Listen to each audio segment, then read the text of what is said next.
Bonjour, vous êtes-vous déjà posé la question, que font les restaurants des aliments qu'ils n'utilisent pas? Nous, oui. Et l'entreprise Métro aussi. En se penchant plus sur la question, on a eu notre réponse. Aujourd'hui, 70% des aliments jetés sont encore consommables.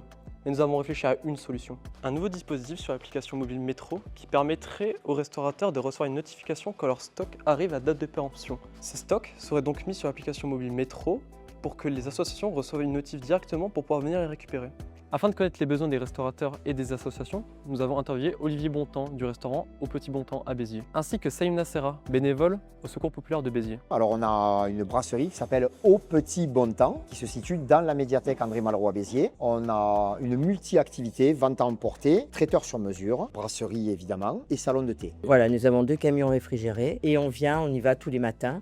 En règle générale, la ramasse commence à partir de 6h30 du matin et elle se termine à midi, du lundi au vendredi. En sachant que certains partenaires, on va dire métro, c'est du lundi au vendredi. Mais nous avons d'autres partenaires où c'est 2 fois par semaine. Première entrée, première sortie, c'est-à-dire que le produit le plus vieux doit sortir en priorité avant le produit le plus récent, en faisant évidemment très attention aux DLC, toutes les dates limites de consommation, et tout ce qui est fait de manière manuscrite sur papier est reporté 2-3 fois par semaine sur un fichier informatique qui est remis à jour sans cesse. Alors en termes de volume, j'allais dire sur une petite semaine, on traite à peu près 300 kg. Et sur les semaines où on a des grosses parties traiteurs, jusqu'à 1 tonne je pense. Ils nous donnent leur alimentaire, tout l'alimentaire qui est en date proche. Des invendus, il n'y en a pas, voire très peu. Et quand il y en a, ils sont transformés. Il y a des choses auxquelles on ne pense pas et pourtant qu'on jette quotidiennement. Le pain. Le pain, à partir du moment où le pain est passé sur une table, il ne va pas sur une autre table, il va à la poubelle. Le marc de café et de thé qu'on jette quotidiennement. Les sucres entamés, on a des sucres individuels